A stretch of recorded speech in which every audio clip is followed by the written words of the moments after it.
Hello. Hello. चलो start करते हैं, आज ख़त्म करते हैं इस चैप्टर को, ठीक है। पार्ट वन तक ही है, पार्ट वन तक ही ख़त्म करते हैं इसको, ठीक है।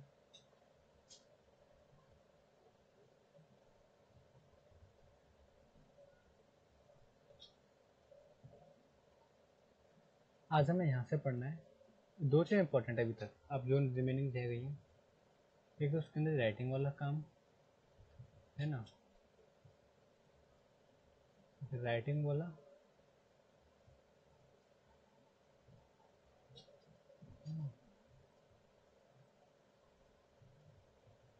एक ही है, कैलकुलेशन।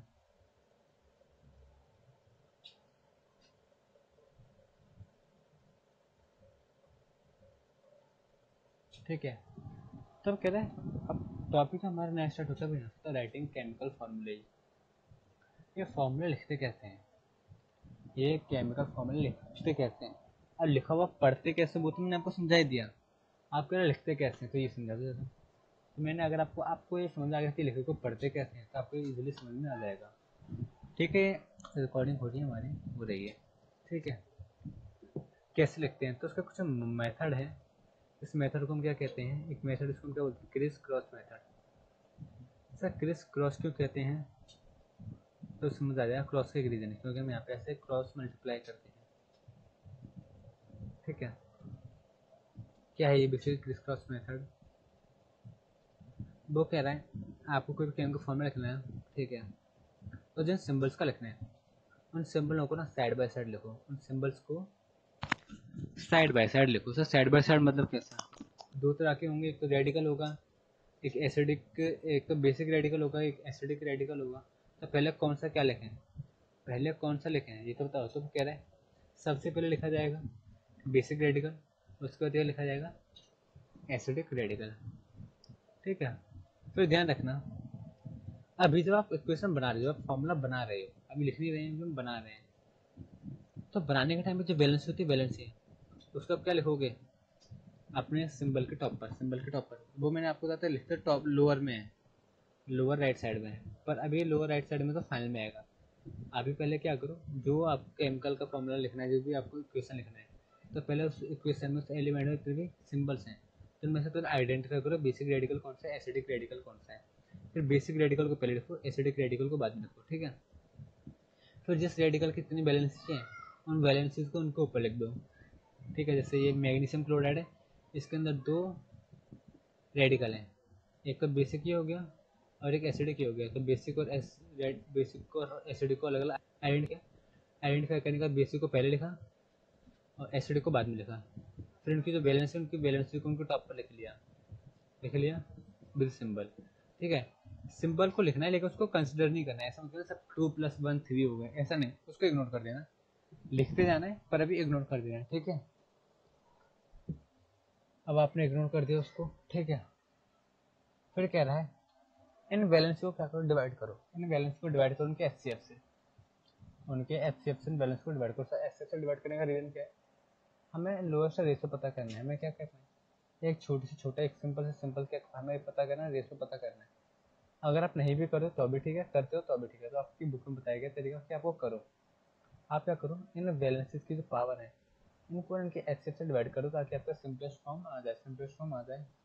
आपको यहाँ पे किसी में भी करने की जरूरत पड़ेगी नहीं, ठीक है, एक दो को छोड़ के, एक दो को छोड़ के, ठीक है, आपको पड़ेगी नहीं, एक में पड़ेगी, हाँ बस। ठीक है, तो आप डिवाइड कर दोगे, ठीक है। सर बता दो कैसे डिवाइड करेंगे। तो एक ये है, यहाँ पर 2 है पावर, यहाँ पर भी 2 है, है ना, 2 ही है। तो यहाँ पर आप एचसीएफ निकाल सकते हो। सर यहाँ पर 1 था, यहाँ पर 2 था, यहाँ पर नहीं निकाल सकते, यहाँ पर 2 और 2 में निकाल सकते हो, 2 ही हमारा लोएस्ट वो एचसीएफ आता। जब 2 आपके एचसीएफ आता तो सिंपलेस्ट रेशो आपकी क्या बनती है, 1:1। ठीक है, तो यहाँ पे देखो 1:1 हो गया है, 1:1 हो गया है।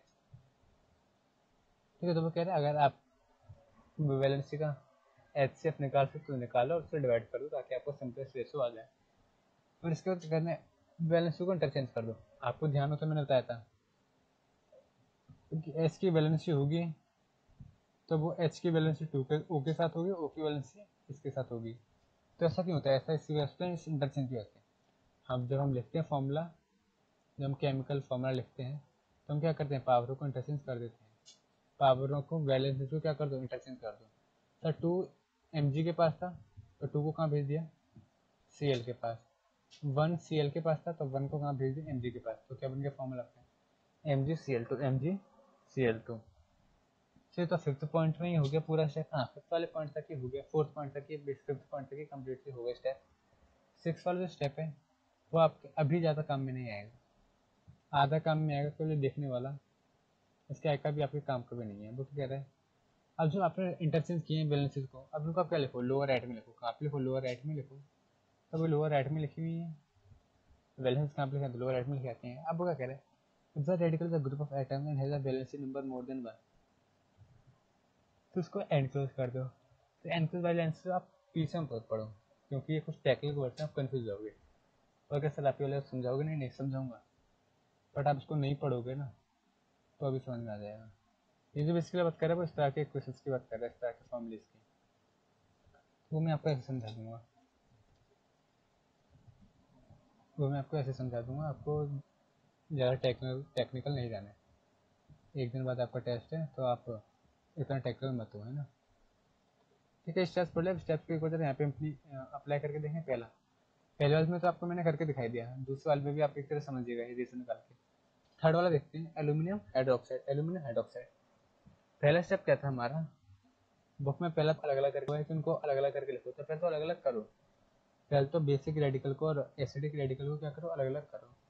तो कैसे करें, कैसे आइडेंटिफाई करें, तो ऊपर हमने ऊपर पढ़ रखा था, बेसिक रेडिकल और एसिडिक रेडिकल हमने पढ़ चुके हैं ऊपर, है ना।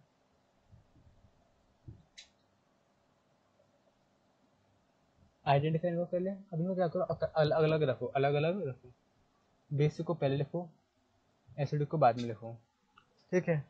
फिर उनके कुछ बैलेंसेस पावर होंगे, कुछ उनकी बैलेंसेस होंगी, उन बैलेंसेस को उनको टॉप पर लिख दो, टॉप पर लिख दिया। देखो इनका कोई HCF निकाल सको तो निकालो, नहीं निकाल सको तो छोड़ो। थ्री ऑफ वन का हम HCF नहीं निकाल सकते वन ही आएगा, तो कोई फायदा नहीं है, ठीक है,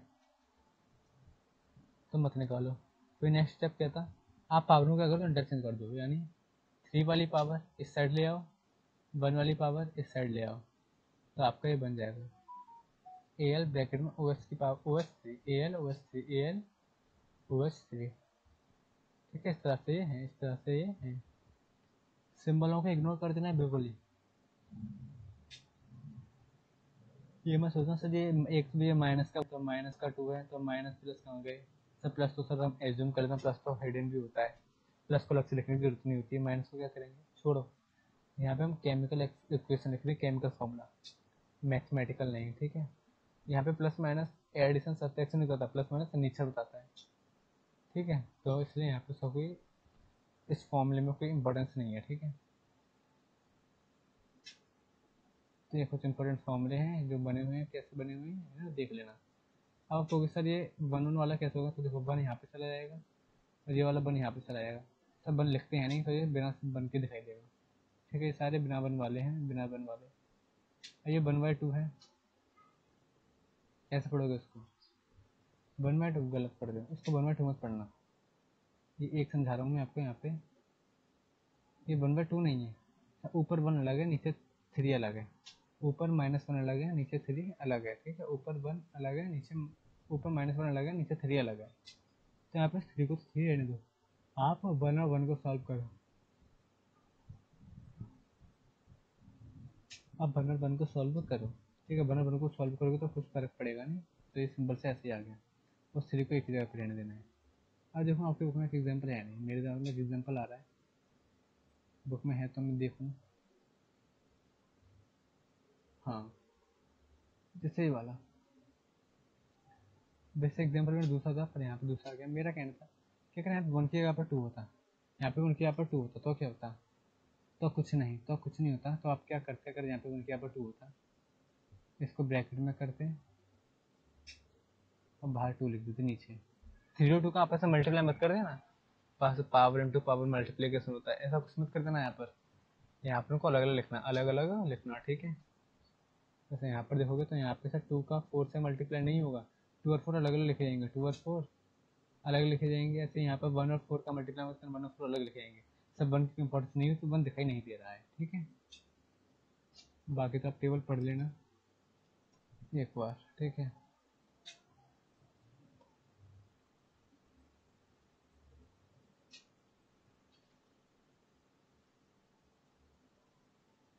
ये भी एक मतलब इम्पोर्टेंट है, यहाँ पे सबसे नाम पूछ सकते हैं एमसीक्यू वगैरह में कि पावर वन से क्या होता है, पावर टू से क्या होता है, मतलब यहाँ पे बता रहा नेम कैसे रखते हैं, नेम्स नहीं बता रहा, नेम्स रखते कैसे हैं ये बता रहे, तो इम्पोर्टेंट है बेसिकली। तो क्या किसी भी कंपाउंड को आप कैसे प्रोनाउंस करते हो, कैसे डिसाइड किया जाता है। इंग्लिश में रूल्स होते हैं ना रीड करने के, तो ऐसे केमिकल कंपाउंड्स को भी रीड करने के तरीके होते हैं, तो ये वो बता रहा है।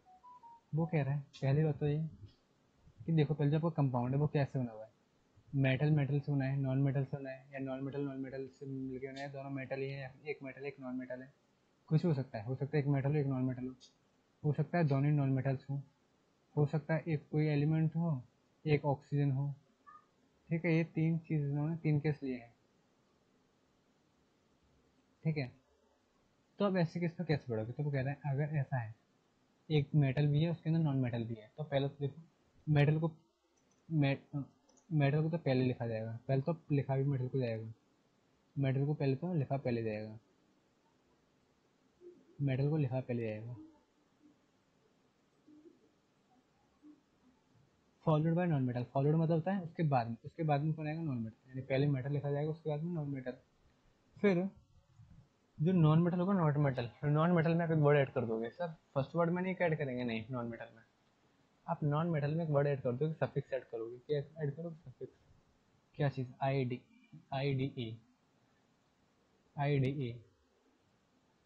जैसे उन्होंने नाम लिया एक कैल्शियम नाइट्रोजन है, तो कैल्शियम नाइट्रोजन पहले आइडेंटिफाई करो, कैल्शियम क्या है, हाइड्रोजन नाइट्रोजन क्या है, तो कैल्शियम मेटल है, इसको पहले लिखा जाएगा, पहले लिखा गया। नाइट्रोजन नॉन मेटल है, नाइट्रोजन को बाद में लिखा गया, तो क्योंकि मेटल और नॉन मेटल कंपोजिशन है ये, मेटल और नॉन मेटल कंपाउंड है ये, तो यहाँ पे लास्ट वाले वर्ड में हम क्या लिख देते हैं, आई डी लगा देते हैं, नॉन मेटल में क्या लगा देते हैं, आई डी लगा देते हैं, तो इसको क्या बना दे, नाइट्रोजन से नाइट्राइड, कैल्शियम नाइट्राइड, ठीक है। इस तरह से ही।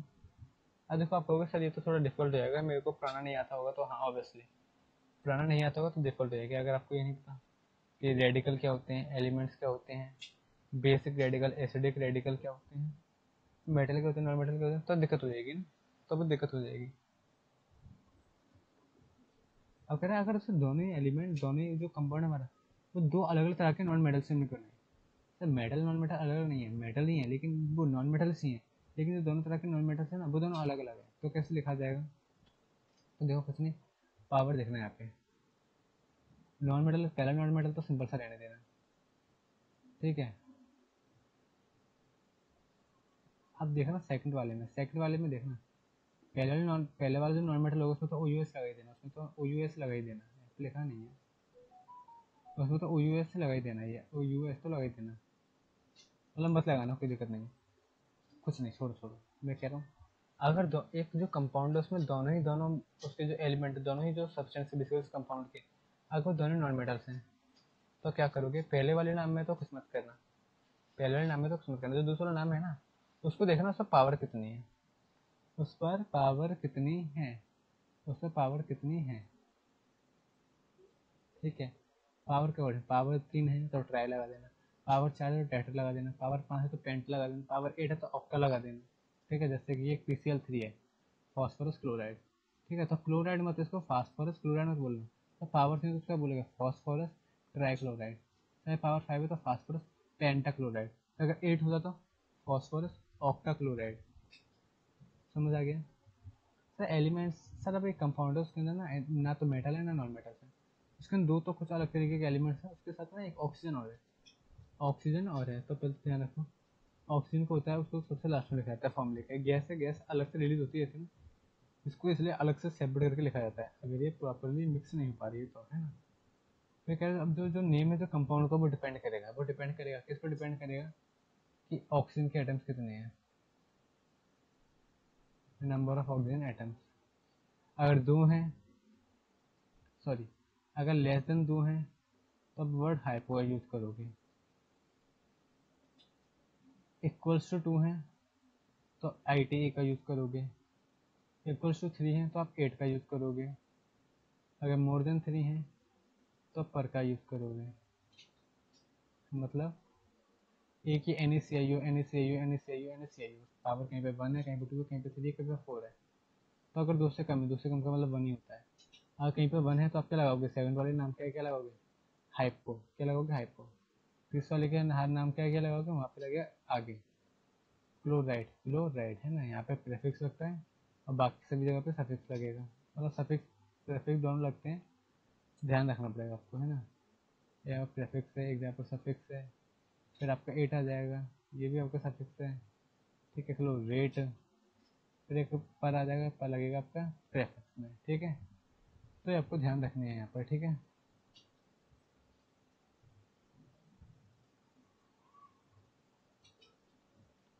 Naming of acids, naming of acids वो कह रहे हैं names of binary acids are given by adding prefix hydro and suffix ic to the name of second element। वो कह रहे हैं जो बाइनरी एसिड्स होते हैं, बाइनरी मतलब कि जहाँ पे दो कंपोनेंट मिलकर, दो तरह के एलिमेंट्स मिलकर कंपाउंड बनाते हैं, उसको बोलते हैं बाइनरी एसिड, है ना। तो ऐसों के नाम आप कैसे रखोगे, ऐसों के नाम आप रखते हो या तो हाइड्रोबोर्ड यूज़ करोगे या फिर आईसी यूज़ करोगे, और ये डिपेंड कर, और ये भी जो ऐड करोगे भी आप ऐड करोगे सेकंड वाले वर्ड में। एस सी एल, तो एस सी एल में आपने क्या रख दिया, हाइड्रोक्लोरिक और हाइड्रोक्लोरिक एसिड, ठीक है। लेकिन अगर ऐसे एसिड है जो कंटेन करते हैं क्या, रेडिकल्स ऑफ पॉलीएटॉमिक, पॉलीएटॉमिक मतलब कि दो से ज़्यादा, दो से ज़्यादा, दो से ज़्यादा अगर इनके अंदर एलिमेंट वो हैं, क्या कहते हैं, बैलेंसेस हैं, ठीक है। तो आप इनको कैसे पढ़ोगे, तो आप इनको कैसे पढ़ोगे, तो याद रख लो, अगर पावर 4 है, पावर क्या है 4, तो सेकेंड एलिमेंट को कैसे पढ़ा जाएगा, आई सी लगा कर। 3 है तो अभी कैसे पढ़ा जाएगा, आई सी लगा कर। 4 है तो अभी कैसे पढ़ा जाएगा, आई सी लगा कर।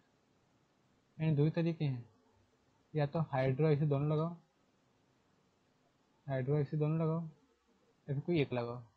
तो हाइड्रो आई सी कब लगाओगे, जब बाइनरी एसिड्स हैं, ठीक है, और पावर, और उनकी जो क्या कहते हैं, जो नंबर ऑफ एलिमेंट्स हैं वो दो से कम है, दो से कम है। अगर दो से ज़्यादा है तो आप हाइड्रो हाइड्रो नहीं लगाओगे, केवल एक ही लगाओगे, आई सी आई सी, केवल क्या लगाओगे, आई सी आई सी, ठीक है। If the number of oxygen atom is less than suffix, less suffix OUS is used instead of IC, thus S2SO3 is sulfur oxide, a sulfur acid।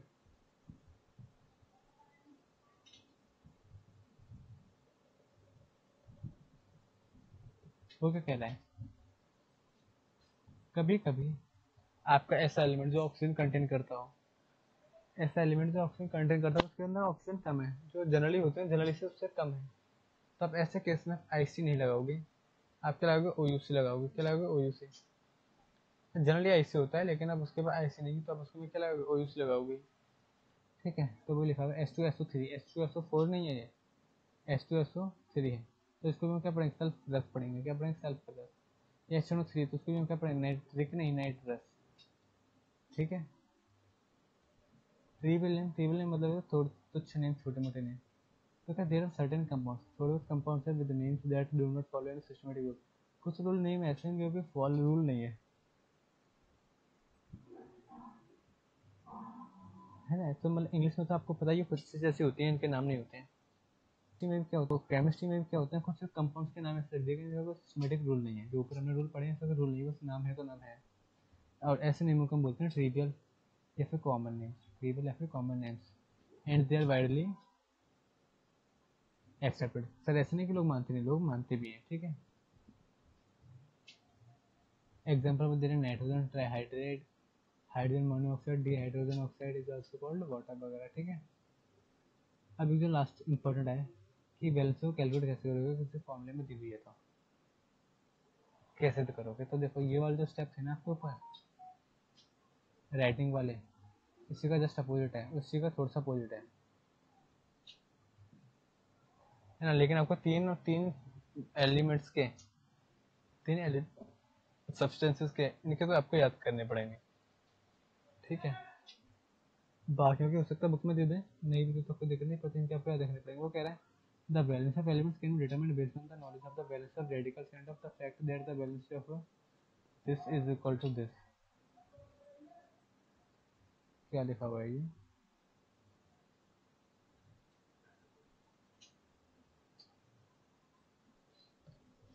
वो कहता है अगर आपको किसी भी एलिमेंट की वैलेंसी डिटरमाइन करनी है तब कर लोगे, किस बेस पर, कि आपको उन रेडिकल्स की वैलेंसी की नॉलेज है, और बस होता है आपको जब नॉलेज होगी तभी आप कर पाओगे। And the fact that the valency of, और आपको ये पता होना चाहिए कि ये तीन जो एलिमेंट्स हैं इनकी भी आपको पता होना चाहिए। सर जस्ट एलिमेंट का निकाल उसका तो पता होना चाहिए, और साथ में तीनों के पता होने चाहिए। ऐसा वो कह रहे राइट द गिवन फॉर्मूला, वो एक एग्जांपल दे रहे हैं NO2। अब NO2 की अगर आपको चाहिए क्या कहते हैं वैलेंसी पता करनी पूरे NO2 की, तो पहले तो इंटरचेंज करो पावरों को। तो पावर को इंटरचेंज करेंगे, कर दो, तो पावर को इंटरचेंज करके आपको पता था इंटरचेंज मतलब कहता है अब ये वापस पहले से लेंगे। सर ये नीचे तो नीचे के ऊपर से लेंगे, राइट हैंड साइड तो लेफ्ट साइड से लेंगे, यानी ओ की जो पावर 2 है वो ओ की नहीं है बेसिकली, वो तो एन की है ना, तो एन के पास चला जाएगा। वो चला गया नीचे वाले सेकंड वाले स्टेप में, एन पे चला गया, एन पे आ गया, फिर यहाँ पे इंटरचेंज करें। दूसरा कह रहे हैं आपको पता होना चाहिए, अब आपको हर एक एलिमेंट की पता होना चाहिए। जैसे ऑक्सीजन का आपको पता होना चाहिए, है ना, तो ऑक्सीजन की वैलेंसी कितनी होती है, ऑक्सीजन की वैलेंसी कितनी 2 होती है, तो ऑक्सीजन यहाँ पे 1 है तो इसको कर दो 1 इंटू टू, 1 इंटू 2 कर दिया, and multiply both the subscript by 2। अब आपने एक जगह पे किया, आपको ये मैथमेटिक्स में आपको पता है कि अगर मैं एक जगह पर इंटू 2 कर रही हूँ तो डिवाइड बाय भी आपको 2 करना पड़ेगा, क्यों, ताकि इफेक्ट नील हो जाए, ताकि इफेक्ट हो जाए, नील हो जाए। और यहाँ पर हम ऐसा नहीं करते, यहाँ पर हम ऐसा मैथमेटिकल इफेक्ट देते नहीं है, मैंने आपको यहाँ पे मैथमेटिक्स चली नहीं है। यहाँ पे वैसे देखो आपको किस एलिमेंट की आपको वैलेंसी चाहिए। सर आपको नाइट्रोजन की चाहिए, आपको किसकी चाहिए, नाइट्रोजन की चाहिए, नाइट्रोजन की, तो नाइट्रोजन को एलसीएस रहने दो, नाइट्रोजन में कोई चेंजेस मत करो, बल्कि ओ में जो चेंजेस कर रहे हो, ओ में जो चेंजेस कर रहे हो वो चेंजेस ना एन में भी कर दो। हम इस वाले क्वेश्चन में नाइट्रोजन की वैलेंसी जानना चाह रहे हैं, नाइट्रोजन की, एनओ की नहीं, नाइट्रोजन की। तो एन को क्या रखो, साइलेंट रखो, क्यों साइलेंट रखो, क्योंकि ओ की तो हमें पता है, एन की नहीं पता, एन की साइलेंट रखो, बल्कि जो चेंज ओ में करो वो चेंजेस एन में भी करो। अगर ओ का आपको पता ओ का बैलेंस 2 होती है तो 2 का मल्टीप्लाई एन वाले में भी करो, तो आपके पास आ जाएगा N4O2 N4A2। तो इससे आपको वैलेंसी मिलेगी, तो इससे आपको वैलेंसी मिलेगी कि एन की वैलेंसी कितनी है 4, और ओ की कितनी है 2, वो आ गई। तो पता लगेगा कि नाइट्रोजन की वैलेंसी कितनी है 4 है। ठीक है, आपका चैप्टर खत्म हुआ। What is symbol of an element define कर लोगे, बहुत इंपॉर्टेंट एडिट करके पूरा मीनिंग लिखना है। What is the symbol S for sulphur, और वाई इज द, अच्छा वाई क्यों है, तो बताना पड़ेगा कि sir American name, British name, Latin name जो है फर्स्ट लेटर हम इनको रखते थे, वो रीजन आपको बताना पड़ेगा। Right the full form of IUPAC, ये फुल फॉर्म आपको लिखनी पड़ेगी। मैं देखता हूँ आपको कौन सा इसमें क्वेश्चन ऐसा जो आपसे नहीं हो पाएगा। राइट द फुल फॉर्म दिया and then the element represent by the following symbol AU, और हम लिख दोगे, PB लिख दोगे, SN लिख दोगे, HG लिख दोगे, टेबल से देखकर। इस the symbol of cobalt, CO by written as CO, what would be wrong with it, तो आपको पता है इनको अलग अलग पढ़ा जाएगा, तो C का मतलब कार्बन अलग हो जाएगा, O का मतलब ऑक्साइड अलग हो जाएगा, ये कार्बन मोनो ऑक्साइड बन जाएगा, ना कि कोबाल्ट, है ना, तो आपको पता ही है। What do the following symbol stand for, तो आपको पता है S को हाइड्रोजन ही पढ़ा जाएगा, H2 को क्या पढ़ाएगा, हाइड्रोक्साइड या डिहाइड्रोजन। अभी हमने पढ़ा ना पावर 2 को कैसे इंटरप्रेट करते हैं कैसे नहीं, तो इसको कैसे पढ़ाएगा, टू एलिमेंट्स ऑफ हाइड्रोजन, और उसको क्या पढ़ा जाएगा, 2 elements of each atoms of hydrogen, fourth वाले लिखो 2 elements of each atom of hydrogen. ठीक है, जब 2 बार 2 आ जाए तो उसको बोलते हैं ईच है ना, क्योंकि 2 का मतलब 2 में भी होगा, तो इसको बोलेंगे ईच सॉरी। एटॉमिसिटी का मीनिंग लिख देना, डायटोमिक का मीनिंग लिख, कोई एक डायटोमिक एलिमेंट का नाम लिख देना जिसकी पावर 2 हो। ठीक है, एक्सप्लेन द टर्म्स H2 लिख देना, बैलेंस डिस्क्राइब कर दोगे, हाँ what the elements with variable balance name का ये भी लिख दोगे आप। व्हाट इज केमिकल फॉर्मूला, ऊपर ही से पढ़ लेना, भी लिख देना। ठीक है, what is the significance paragraph जब होता है आपके लिख देना, एक एग्जांपल दे देना कोई इलस्ट्रेट करते हुए, आपके बुक में जो दिया वही एक लिख देना, आपको समझ में आ गया हो तो आप अपने मन से कोई दूसरा ही बना सकते हो। What you understand by acid radical, basic radical लिखना है, और इम्पोर्टेंट भी है लिखना है, ये आपका इम्पोर्टेंट है ना। अच्छा क्या क्या इंपॉर्टेंट है मैं आपको ये बता दूँ, इसमें से जो मेरे को इंपॉर्टेंट लगते हैं आपको टेस्ट के लिए। ठीक है, थर्ड वाला, फोर्थ वाला, फिफ्थ वाला, है ना, 8th वाला, 11th वाला, 10th वाला। Right chemical formula sulphates of aluminium zinc.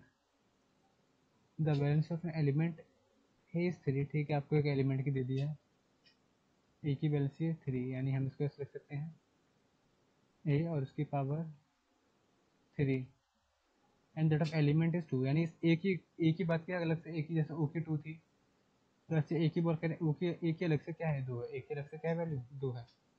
Right the formula of compound formed by the combination A and B. अब आपको बताना है ए एंड बी से कोई कंपाउंड जो बन रहा है। ठीक है, तो पहले ए लिखा, बी लिखा, सर इसकी 2 दी हुई है, इसकी 1 मान लें। ठीक है,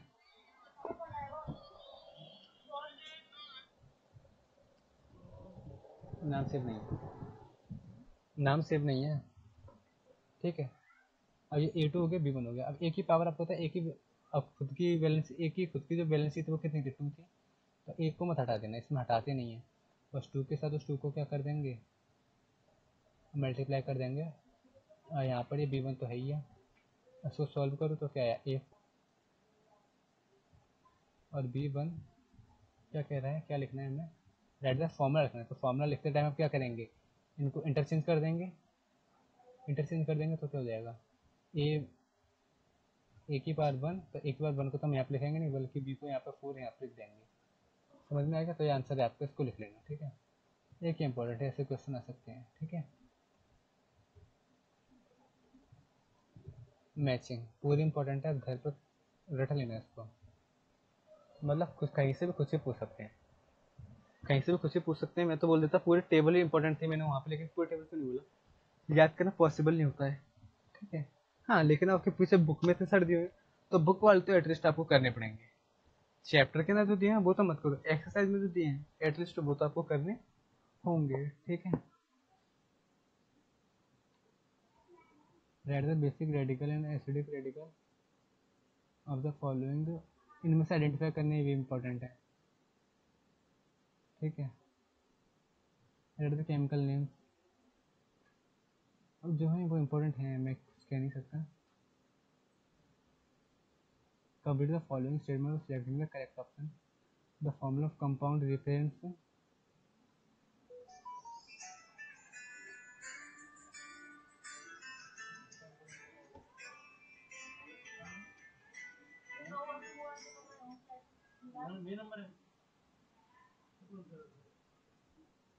ठीक है, फॉर्मूला अब बता रहा है कि कोई फॉर्मूला को क्या बताता है, फॉर्मूला को क्या बताता है, किसी एटम का formula for compound represent what, atom, particle, molecules का कॉम्बिनेशन क्या बताता है, तो कॉम्बिनेशन बताता है बेसिकली। ऑर्बिटल में आंसर होगी तो कॉम्बिनेशन ऑफ एटम्स बताता है। पर अभी एक ही टिक लगाना तो एक ही टिक में फोर्स वाला टिक लगाओ। The correct formula of aluminium oxide, IDE कब लगता है, आईडीई कब लगता है, पॉली के केस में, किसी केस में, पॉली के केस में, पॉली मतलब 2 से ज़्यादा पावर जब होते हैं तब।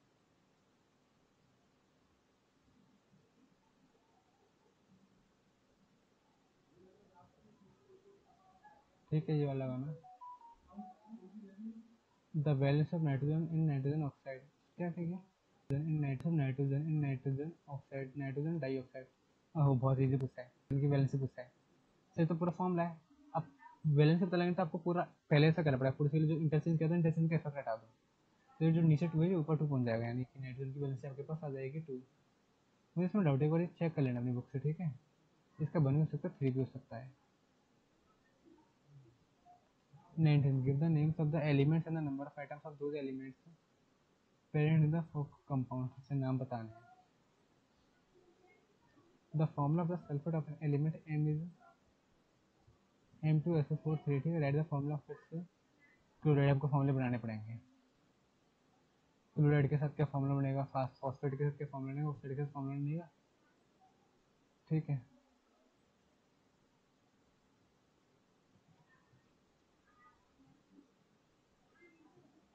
फॉर्मूला मैं आपको कहाँ करवाया था, फॉर्मूला बनवाना मैंने अभी केम का फॉर्मूला पर करवाया था। ठीक है, तो उससे होगा अभी।